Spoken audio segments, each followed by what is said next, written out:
Hi, and welcome to Sarah and Mike's Best Picture podcast. I'm Michael Cole, and this is episode number 4. This week we're going to be talking about the film All Quiet on the Western Front. The film came out in 1930 and it won Best Picture as well as Best Director for Lewis Milestone.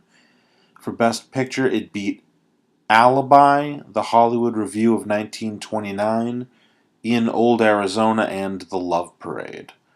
Now, on our last episode, for the movie The Broadway Melody, I mentioned that movie beat Alibi in the Hollywood Review of 1929.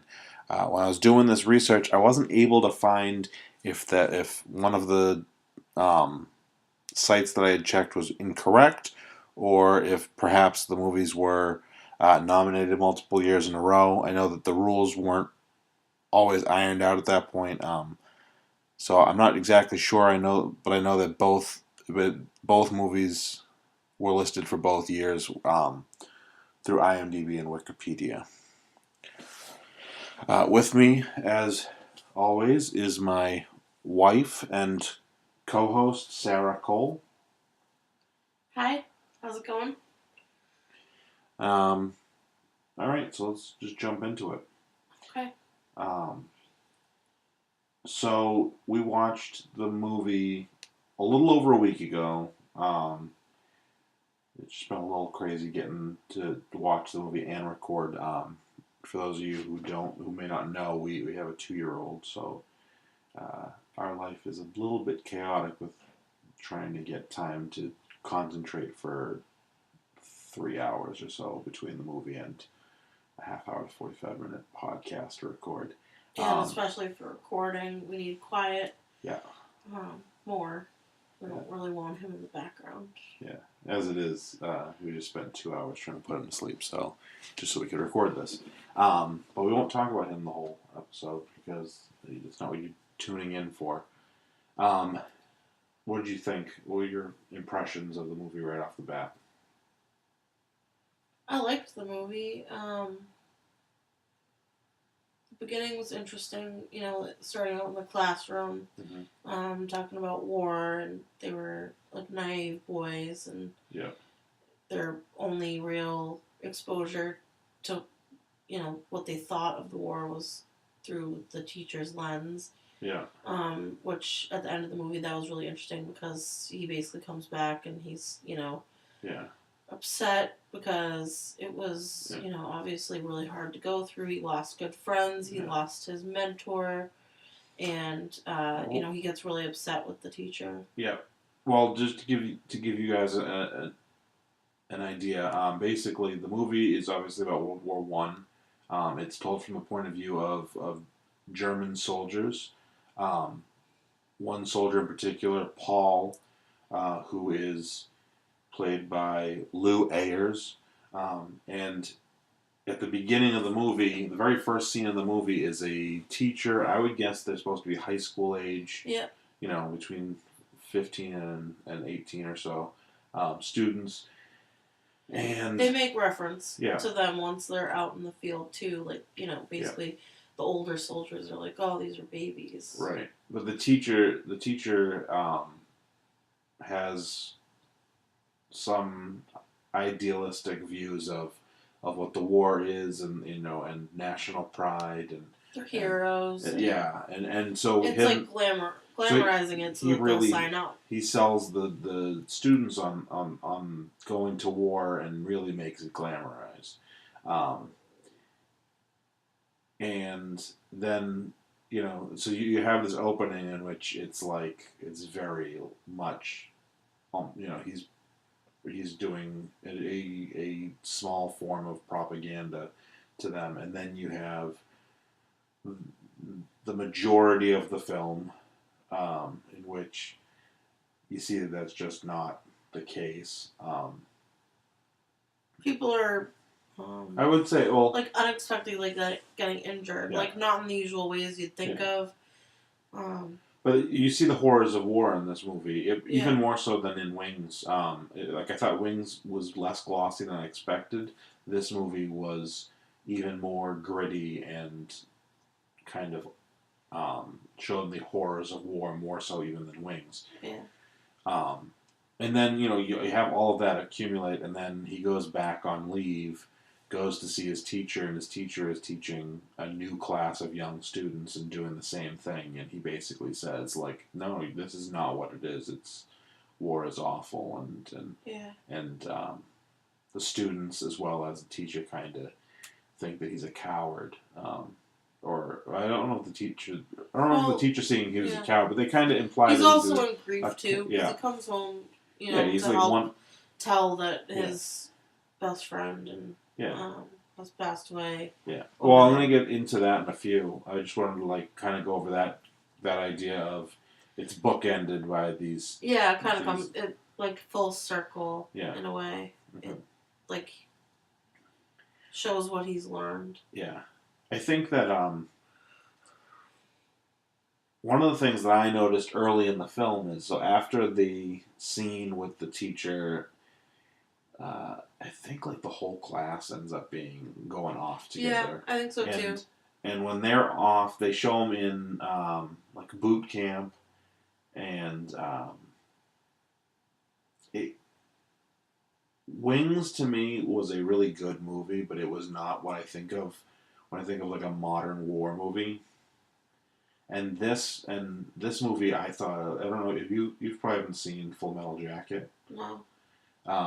It was kind of similar to Full Metal Jacket in a lot of ways. Well, obviously it's 55 years or 60 years earlier, but in the fact that there's a good portion of time spent in boot camp, and I don't know that it necessarily glamorized it, but it definitely showed. But I think that they did really well throughout the film was, they showed the universal nature of war. The beginning scene, you have somebody telling them how great it is, and then they go off to boot camp, and it's hard, but there's camaraderie, and you can see that they're preparing for it in a similar way to us. All the actors with speaking roles, as far as I can remember, were all Americans, even though they were playing Germans. And there was a point, and I had thought that it was German before I saw the movie, but I wasn't sure up until they started showing the German helmets with the spike on top. That was the only reason I knew they were German when I finally figured that out for sure. Was the uniform. And I thought that they did an amazing job at you could literally have put any uniform on those soldiers at any point in the movie, and it would have been believable. It could have been American troops, French troops, British troops. Literally any military uniform would have sold. Don't you think? Yeah. Yeah. And I thought that was really interesting because, again, we talked about it with Wings, but with Wings, they made the Germans seem so goofy, and I thought it was a different kind of way of handling than we're used to. I'm used to when when right now it's Arabs are the bad guys in movies. During the Cold War, it was Russians. We had all the '80s movies that were us defeating Russians, and so I'm used to them being the villains of movies and not being someone with a differing side or view. And so it was really interesting that they literally, for all intents and purposes, you could have thrown any uniform on those soldiers and believed it. One of the things I thought was really interesting was there's a scene not long after they've gone to war. After boot camp, they've gone to war, and we've seen a little bit of the horrors. There's a lot of stuff with them sitting bored inside the buildings in the what do they call not turrets, but trenches. Trenches, yeah. There's little buildings inside the trenches, and they're hanging out there playing cards, and there's rats, and they made it really gritty. And then after that, they go on. They're not on leave, but they have some kind of. They've taken they've moved the trench up or they've done something, and so they're away from the front line with other soldiers, with another platoon, and they're being fed, and they've been starving. There's a big point is that they've been starving, and the cook is like, I don't have enough food for everyone. And finally, a high enough ranking officer comes over and tells them, feed these people. And they're all kind of sitting there and they're eating bread. And like, I don't remember it being anything special, but they're eating and they're like, they look like gluttons after they're done eating. They're sitting with, laying back, looking like they've just had a huge, massive meal. And they have this really philosophical discussion about war in a way that was interesting because what they start talking about is one guy says something along the lines of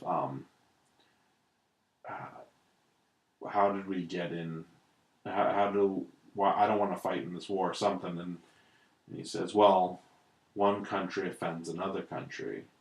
And he goes, how did France offend Germany? Did one of their mountains uh, insult one of our lakes? It doesn't make any sense. And he goes, well, a people offend another people. And he goes, well, I'm not offended, so I don't have to fight in this war anymore. And they have this like discussion. Then they talk about how the corporations make money off of supplying the governments with weapons and all the different things that the corporations. I don't know if they said. I don't think they say corporations, but companies or businesses make all this money, and that was really strange for me. That this is movies made in 1930. It's supposed to take place in between 1914 and 1918, and you've got people discussing. You've got people discussing the idea that that companies are making money off of war and war profiteering. When I kind of think of that as something that kind of came. I thought of it as something that came into play after World War II. Like the idea of random people being aware of, not necessarily politicians or businessmen or anything else, just people on the front lines or average Joe kind of people thinking about, how much business there is in war. And I thought that was really interesting. I'm trying to think. I can't remember. I totally can't. I'm spacing, but I can't remember if there was a scene um, where I don't remember if it was this movie or if it was Wings, where they stop for Christmas and celebrate with the other side. I think that might. I think it was. I think it was this movie. Yeah. Yeah, pretty sure. Yeah. Which historically happened. There was that Christmas, and I didn't look it up, so I'm not sure what year it was, where they both sides had a ceasefire and celebrated together. And yeah. And at one point they're in the trench together, and I think they like break bread or they help each other out. It's definitely like a German and the main character in the trench in close proximity, and they help each other out. And the main character just did a really good job of just being super likable, and that was my favorite part, especially when they're in the hospital. Yeah. He was just a really good person. They go to the hospital in one of the scenes because there's been an explosion and one of their friends has been hospitalized. And he goes, and the scene is heartbreaking. Yeah. Because they're standing there, and there's two or three guys talking to their friend who's been injured in an explosion. And one of the guys is they don't make it sound like he's dumb, but he's not. So he's socially inept, and he says something along the lines of, "What happened to your leg?" And the guy didn't realize that his leg had been amputated. Yeah, and there's another time that one of the guys that lost his leg kept saying that his leg hurt, and that was the same scene. Yeah. And some of that was really sad too. Like, right. It just felt so realistic. Yeah. Well, they do that, and then that same guy says, "Can I have your boots?" Like a minute after he's just told the guy that his leg is gone. He's, well, he doesn't need them. I could use good boots in the front lines, and and then and they spend a while in that scene, or in that area, instead of going back and cutting back and forth. And you see that the guy, has woken up and been told by his friends, and then within 5 to 10 minutes of film. He's died, and they show him freaking out and losing track of where he is and stuff, and they do it kind of feels like it's over the course of a few days. It doesn't feel like it's immediate. They don't exactly say, and it's tough because everybody's in uniform, so they're not doing costume changes. It definitely seems like he comes back. Yeah. To see him a few days later. Right. And also, I thought one important part of this was kind of one of the big turning points dividing them between boys and men. In the beginning when the soldiers that have just joined meet the seasoned veterans, they're like, oh, they just kind of discount them, and they're like, oh, you guys are boys, you haven't seen anything, you don't know anything about this. Yeah. And at this time, the older mentor character kind of salutes him, and they cross paths, and it's like, all right, you've done 3 or 4 years, you're one of us now. Yeah. And he had just lost his friend, and it's just, that part was also you really felt for them, that it's not, even though it's they've earned their rank or their trust now, it's sad because they've gone through a lot of scars to get there. Yeah. It's not a short film, but I didn't think it didn't feel very long. But what they did manage to do was, I feel like they showed you every stage that you could go through a war. They showed the idealistic, kid that goes off to sign up. To save the world. They showed you the boot camp, the new guys in the war. They showed watching your friends get lost, coming back for leave, and then after he goes back and sees his mother and his. Oh, first of all, let me cut back for a second. At one point, the main character Paul is also injured, along with another one of their soldier friends, and they're put in the hospital. And the guy next to them has been there a while, and he's significantly older. He's probably in his 40s. Yeah. And he says something along the lines of, when they take him, watch if they take his pants. If they take his pants off the shelf, he's not coming back. They're bringing him to the room where where you die. And they take his pants and they never see him again. And then in the next scene, Paul is sweating and gaunt, and he's looks very sick, and they take him, and he looks up to see if they take his pants, and they take his pants, and he freaks out, and he says, "I'm not gonna die. You leave my pants there. I'm not gonna die."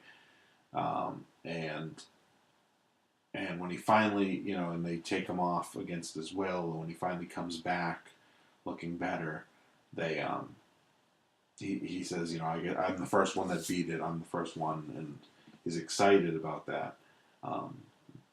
So they showed that in that scene, it's the close call with death of first person experience of death, not just watching someone die, but you almost died yourself. Then they go back for leave, and he sees his mother. And his mother is really a weird character because she's in some kind of denial, and she's basically quit the army and like it's a job. She doesn't say it in a abandoned kind of way. She says it in a more I can't remember the wording she uses, but it's something like, "Can't you find a better job here?" And maybe she means it within the military, but I would assume at that point that most of the military at his level is, on the front lines in that particular war. And then he sees the kid. He goes and sees the teacher and the kids in school, and he talks about how young they look. And now he's come full circle. He's no longer the rookie, but he's now looking at the upcoming rookies. And he goes back to war, and he sees one of the old mentor guys, and he's very excited to see him. And he says something along the lines of that's not the place that I left before I came off to war, because he's changed, and they've all kind of stayed in stasis, and so he's changed. So the other soldiers to him are real because they have changed with him, and they've grown and changed and lost with him. And he sees his friend, and then there's this scene, final scene of the movie, in which he's on the front lines, and there's a butterfly, and he reaches out his hand to try to save the butterfly, and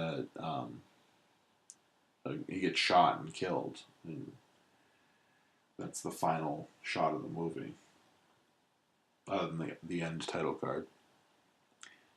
Something that I thought that was interesting that I read tonight when I was looking up information about this movie was that the Nazis banned the movie, and I think that they had taken power, or even if they weren't in power, they were in the process of gaining power when the movie came out. They banned the movie, and which is interesting because I looked at it and kind of wondered why they would ban the movie, but apparently they banned it because they thought it showed cowardice, and it showed Germans in a bad light, as if Germans were cowards, and they viewed it, especially it's an American production, even though it's a German author that wrote the book, and it's about Germans, it's an American production, and so they viewed it as like a smear piece, and I wonder if that's because it's a different era, or it's because the Nazis were so, interested in nationalism, and they didn't want to be seen as weak. But from the 2018 viewing of it,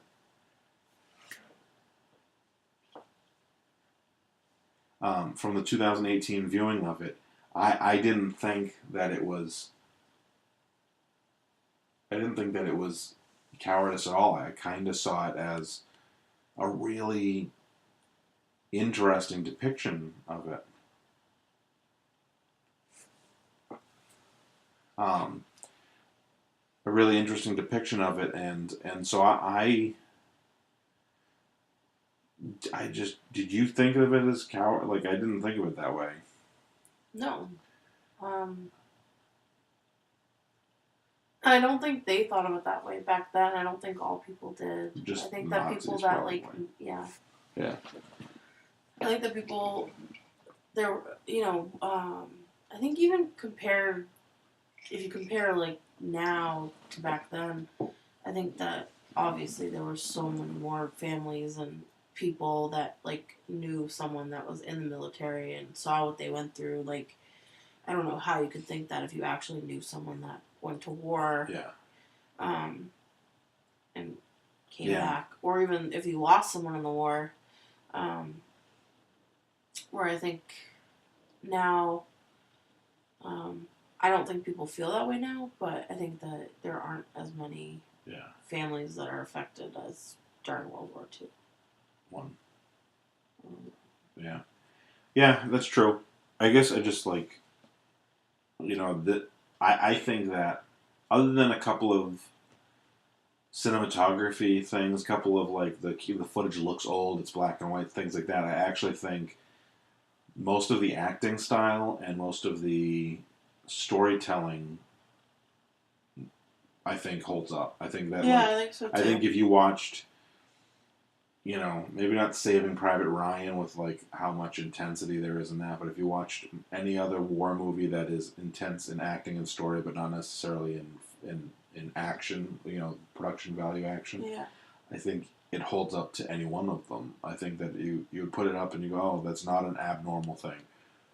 Whereas something like Wings, I don't think does. I think Wings, you know, I think Wings is great, and I actually thought some of the action stuff was really cool, but it does, you know, it's silent, for which doesn't help the argument, but and actually, if you look at some World War Two, when we get to like the best years of our lives and a couple of the World War Two movies that came out around the time of World War Two, I think that the acting is less authentic feeling to me in that, and the storytelling is too.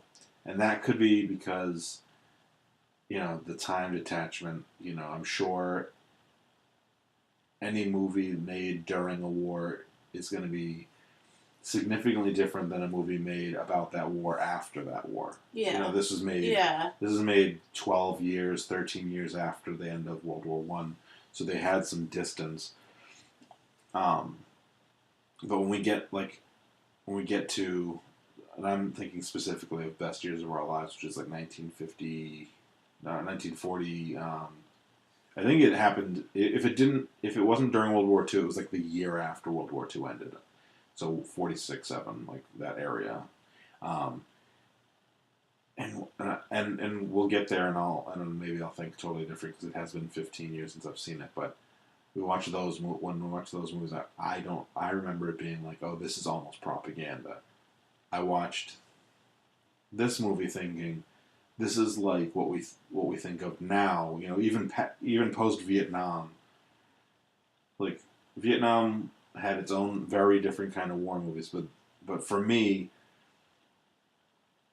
All Quiet on the Western Front holds up with Full Metal Jacket and, you know, those. I mean, I know Full Metal Jacket is Vietnam, but it was made afterwards. It just holds up with that tier of war movie. Like, it's a modern war movie that just happened to be made 90 years ago. Yeah, I definitely agree. Yeah. It was also one of the interesting facts that I saw is it's the third movie, second of, I think it's at 11 movies to win Best Picture that didn't receive any acting nominations. Wings didn't receive any, which, in all fairness to these two movies, there was no, there were no supporting actor and actress at that point in time, so it was different. I also, one of the things that I thought was interesting was this movie showed you the horrors of war, but it really, like, there's a scene where they trick a guy, three of the younger recruits, or the younger soldiers, trick a guy that was supposed to be older. He's probably supposed to be like 30s, but to me he looked like he was, you know, in his 40s or 50s. Into staying at the bar while they go, because there's three of them and there's three girls, or there's four of them and there's three girls, so they trick the fourth guy, who's the oldest and kind of goofy guy, into staying at the bar by having one of their other friends buy him drinks so that they can go sleep with these girls, and they don't seem to speak the language. They know enough. They go in to the house. The three guys go into the house. There is they allude to them going off, including like a shot of them talking their broken communication with the camera focused on like the closet door or something. So you couldn't, like, it was really interesting. Basically, it was like they're having pillow talk, and we're not going to show them in bed together. You know, so we're instead, because we can't really show that, we're going to show you can hear everything they're saying, and we're going to show you like a door, and that was something that was visually very different than I expected. That's something that I wouldn't have thought about happening till, you know, maybe the 60s or 70s, something where, you know, like, there's a famous shot in Taxi Driver where Robert De Niro goes right and the camera goes left, and then they meet back at the end. And this was kind of something similar to that, where you're like, they show you what's not going on to bring focus to what is going on, kind of thing, and really interesting in that way. And then they show the three guys sneaking out in the middle of the night, which, basically 3 guys had, one night stands, which seemed to me to be a very different concept for the time period. And I know that we've talked about sex. We've talked about like how surprising sex has been in every one of these movies so far, but I think it's because every week, every episode, or every film so far has kind of been like, oh, that's even more so than last week. Is there anything about the movie that struck you as odd or, out of place? Not honestly, no. Like I enjoyed it way more than I thought I was going to. Yeah. That's kind of been the case for all 4 movies so far. Well, not Broadway Melody. It was okay, but yeah. But the other 2 we liked a lot more. But this one, I would say, was the most enjoyable, or most interesting to like see how it progressed. It was the least having to force ourselves through any part. Like it definitely moved, and I liked the first 2 movies, but there was, in both of those movies, there were things that were stretches where you're like, okay, this is going to be boring, or this is going to be over the top or goofy. Some of the stuff was just like really like goofy up till now, but I didn't feel like this one was. Right. One difference in this movie was like in Wings, there's like females that are in the military. This one, I felt like there was almost none. The only females that they really showed. The only females that I think we saw in the movie. There might have been like a nurse, or there was like a nurse, mail carrier. There was the mother. Was Paul's mother and sister. That's it. And then the 3 women that they had the one scenes with. Right. But they're like, it was just very different. Like Wings was a little bit more. And I wonder if that's just I wonder if that's just something that was true of American soldiers versus German soldiers. Maybe Americans did have more women involved, or is it possible that, like, for example, like, this is based on a book. This was from one of the things that I read was that Lewis Milestone, the director of this, was so OCD about how he wanted to get this as realistic as possible, that they put out ads for any German soldiers living in the Los Angeles area to come down and like basically like spot check their costuming, and they then invited them to be extras. They would have them train extras in like proper like marching routines and things to try to like get it as realistic as possible. One of the stories also said that when they were recreating the trenches, the public safety inspector came through to make sure that he hadn't made them accurately disgusting, basically. Like, because he was trying to get it so realistic that he didn't want there to be actual rats that weren't from like animal, one of these animal rental companies or something like that. They wanted to make sure there wasn't like anything that was real, even though he was trying to make it as realistic as possible. It was interesting. Yeah. I think. So on the flip side of that, though, I do think that this one might have been the least visually interesting.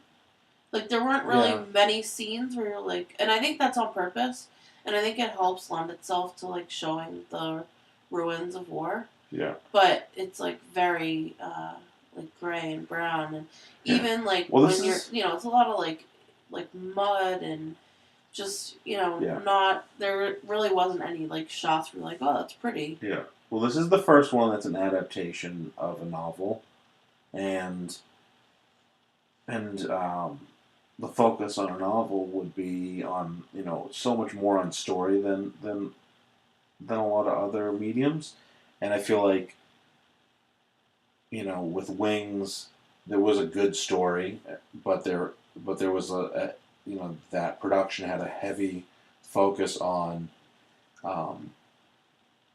on engineering effects with the planes, and then in Sunrise there was just he wanted to keep the number of title cards to a minimum, so they did all of the semi opaque, semi translucent frames over each other, and all those interesting things to try to avoid having to use title cards. And then with Broadway Melody, I don't think that Broadway Melody had anything that was visually. I don't think it had anything too visually inventive. I think that there was a little more visual excitement because you have the razzle dazzle of Broadway, but I don't think there was nothing in that I remember, like no shots. I remember like, oh, that's an interesting thing for them to do. That one was a little more straightforward. It just happened to be a little more like snazzy because it's about Broadway, and there's women in small outfits and bright lights and shiny suits and everything else. But this one definitely didn't feel like there was as much camera or as much inventiveness as the others, but it felt like that they really focused on telling not only the story but developing the characters. I felt like I mean there was a lot. There's probably 6 or 7 characters that you have like a strong connection to, and I thought they did a good job at developing each one. From the goofy guy that gets like blocked from the women, and then you have the guy who was the guy that he was like the mentor, and they happen to find him when at the beginning of the movie when they're going looking for food, before anything really has happened, they're told that this guy is looking for food, and he's 10, 15 years older than them, and he's out. Oh, that was a really funny scene, actually. This guy, he's like basically like the cook of the group, and he's the everything. He's the fix it or find it kind of guy, and he's out down by the trains, and he's like scouting for food because there's not enough food for the soldiers, and he sees a line of guys coming to carry away pigs, like dead pigs, that have been like they haven't really been butchered yet. I don't know what you call it when the head's been removed and there's a big slit up the middle, but they haven't fully been like broken down into their different meat parts. But all the guys take these pigs, and then if the last guy's gone, like a old slapstick movie, he gets in line and he walks over, and they toss him a pig too, and he walks off in the opposite direction, only to give it to all these soldiers who are starving. And that guy I felt like was very well developed. He's throughout from that scene up until the very last scene. He's like he's the last soldier that's with Paul when Paul dies in the last scene. All right. Do you have anything else? No. No. Okay. All right. So next week we're going to be watching and talking about the movie Cimarron. Cimarron is a Western, and so we'll be talking about that. As always, if you want to follow along with us, we would definitely encourage you to do so. So watch Cimarron, or if you're not going to get to that, take a look and see what's coming up after that. if you have any interesting comments, facts, questions, or anything about any of the movies or about anything else, semi-related, please feel free to email us at mikediamond82984 at gmail.com. You can go on to chocolatediamondmedia.com to see this and any other projects that we're working on. We're hoping to have our first new short film in like 5 years up in the next few weeks. I write for my own personal site, which is michaelchristophercole.com, and I write for World's Best Media, which is best-media-world.com. And with World's Best Media, that is a lot of newer, more pop culture kind of movies. There's a lot of articles about comic books and stuff like that. So anyway, check all those sites out, and please feel free to email us if you have any questions. Yeah, thank you for listening. Thank you for listening. Also, if you like this show, please subscribe.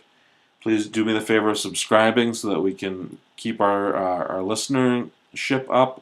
It helps us a lot. Also, if you could do us a favor, if you're on iTunes or whatever app you're on, or give us a review or whatever the option is on your podcasting platform. It helps us to be able to reach a wider audience, which obviously will help us to just kind of grow the show. So thank you very much, and we'll talk to you next week with the movie Cimarron.